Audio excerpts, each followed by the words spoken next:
from time to time when I was growing up, and some of the item of advice he gave me was, he said to me, when you employ people, he said, employ good people and pay them well.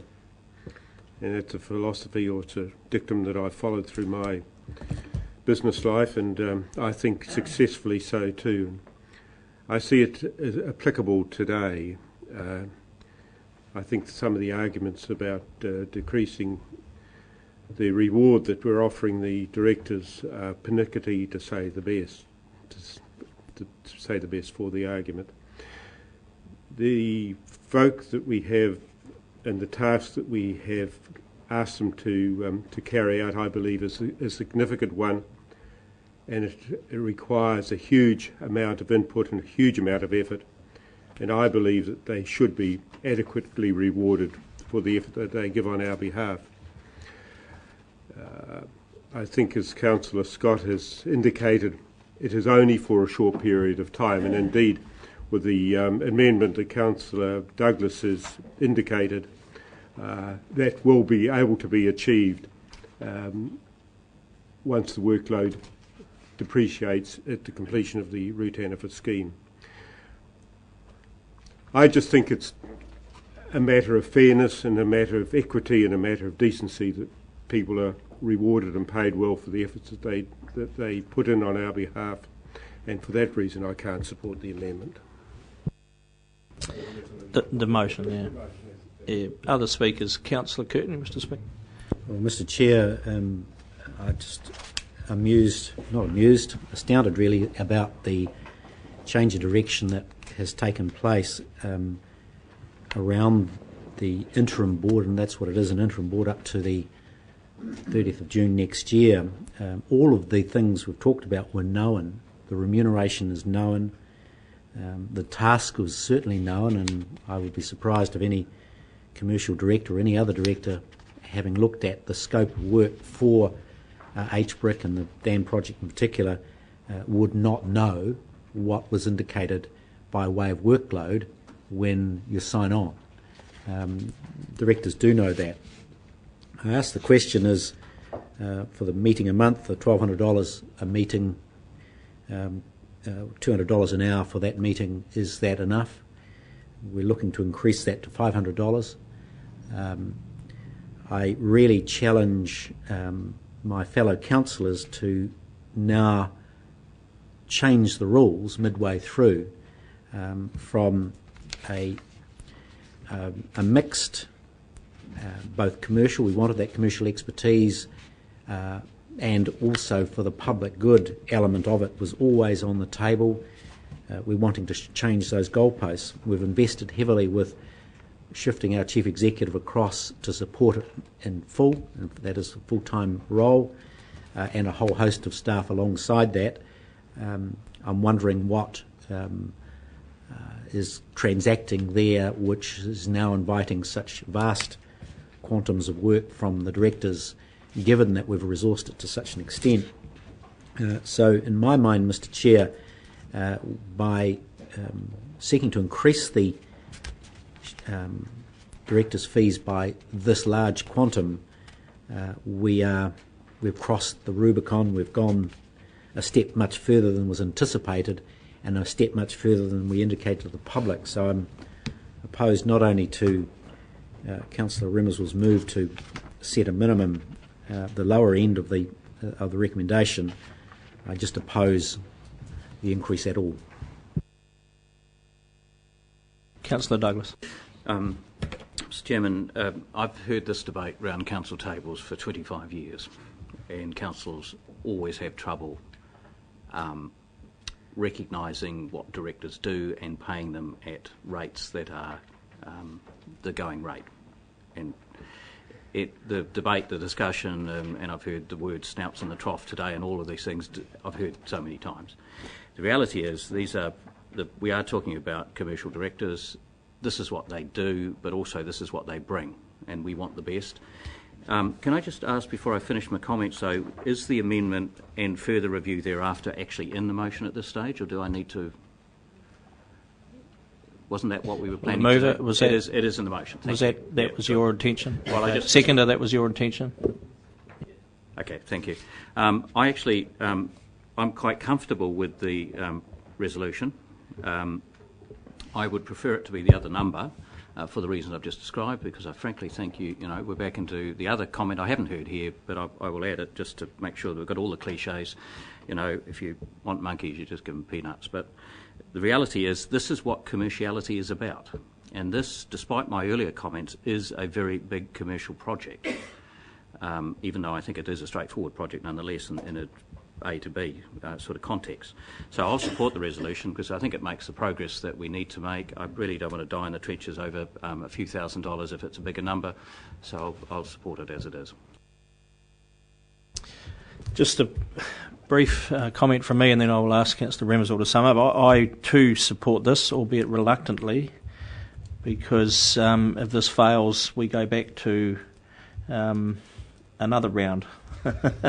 Because there is no amendment here, just so everyone's clear, if this fails, the motion is lost and that is the end of it. So I do reluctantly support this. I believe, however, that the workload is huge. Personal motivation is, we've watched this thing grow right through.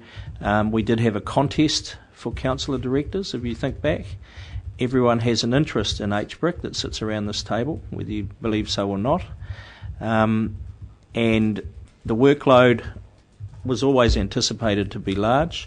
However, there was also an opportunity in this process to have a joint venture partnership vehicle which would have shouldered most of the workload and left HBRIC to be the holding company that it was set up to be, or holding/investment company. There is no joint venture partnership vehicle to shoulder this load. It is still sitting with HBRIC, albeit for a determined period. So I do support better remuneration, but however, don't be hung up on the fact that they meet once a month. That is far from the case at the moment.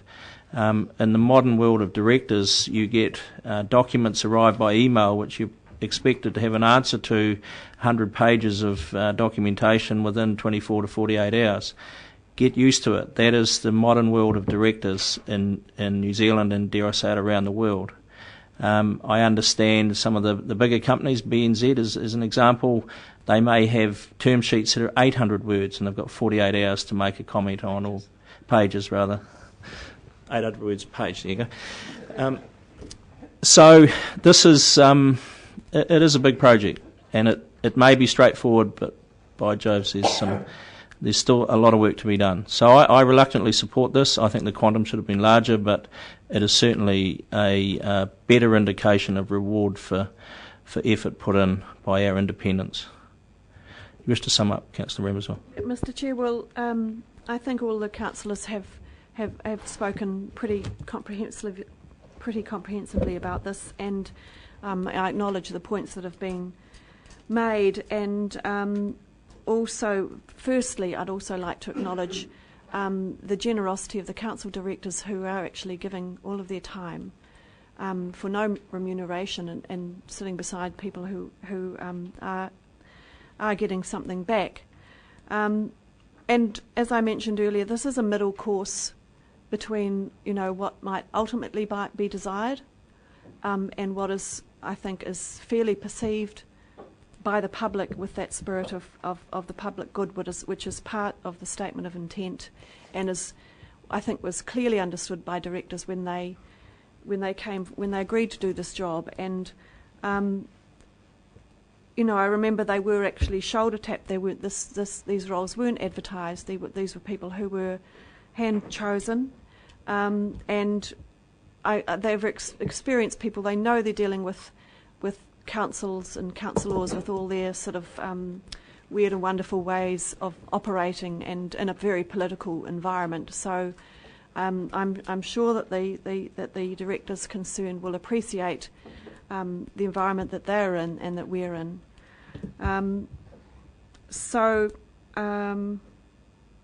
is being backdated 3 months, and it's only going to go forward until June 2014. And as I think,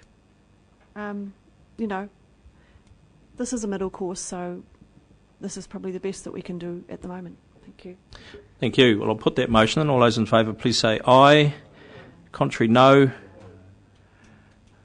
Let's just have a show of hands. I'm not calling for a division. All those in favour. Just make sure we get it right. 1, 2, 3. Well, we're recording it anyway, but you can call for a division. Absolutely. Division. So 4.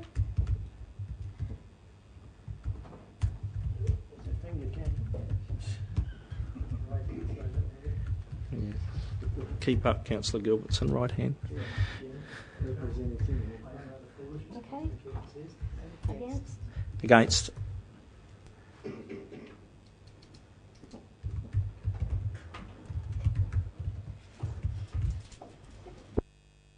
The motion is carried. Thank you. Right. Let's move on. Now, there is... Can we hand that out? Yes. But we'll come back to the action item order, please. We'll come back to the action item amendment shortly. Order. And let's thank you, Mr. Webster. Thank you very much. Let's let you digest that for a moment or two. But in the meantime, let's move to item 11, page 49, Regional Planning Committee recommendations. And is Ms. Codlin here? No. No. You happy to take any questions, or do you have no, any? No comments to make, Mr. Chairman. Just any questions if you have that. But those are the recommendations from the committee meeting 2 weeks ago. Any questions for those recommendations? Someone happy to move then? Councillor Scott, seconded Councillor Douglas. No one wishes to speak. I'll put that motion. All those in favour, please say aye. Contrary, no. Carried. Now you'll see in the amended or the appended agenda that we've shifted the stock grazing to follow the recommendations from the Environmental and Services Committee, considering that's where the discussion originated. So let's go to page 51 now, recommendations from the Environment and Services Committee. Any questions? Any comments, Mr. Chairman, of that committee? No? You're happy to move that? Move. It reflects the decisions of the committee, Mr. Chairman. You're happy to move that? We have a second, Councillor McGregor. Wish to speak? Councillor Rem as well. Yeah, I'd just like to put on the record, record, Mr. Chair, as I have mentioned earlier, my disappointment at this committee that we were unable to receive written presentations, written papers from staff on 3 items, or actually relating to important environmental matters, and I think that means that the public is unable to be as informed as they would like to be because there's no written material that they can look up. And as I also mentioned, the meeting was not webcast, so there's no way of the public catching up. So I noted that Mr. Maxwell was here earlier this morning, but he's not here now. But I think in the past, like when the Environmental Committee was a highlight of Council, the quality of the work was excellent. It was very comprehensive, easy to follow. There was detailed reporting, which were often documents which could be referred to in the future. It could be referred to by public and other public organisations. And I would hate to see that this was a trend that would be followed in the future. And I hope that future Environmental and Services Committee have very good papers presented to them, Mr. Chair. Thank you. No further speakers. I'll put that motion. All those oh, you wish to reply? Yes. Yes, thank you, Mr. Chairman, and thank Councillor Rimswell for her comments, but I don't agree with them all. Certainly over the years there has been a lot of verbal presentations to committee meetings, and I don't believe that we've fallen by the wayside at all. It just so happens perhaps at the last meeting there may have been more than we usually have, but there is nothing unusual in verbal presentations, and I don't think that councillors should have an expectation that staff are going to deliver stuff in written form to us at every meeting. There are times when it's quite appropriate for it to be delivered on a verbal basis. Thank you. I'll put that motion in. All those in favour, please say aye. Contrary, no. Carried. Okay.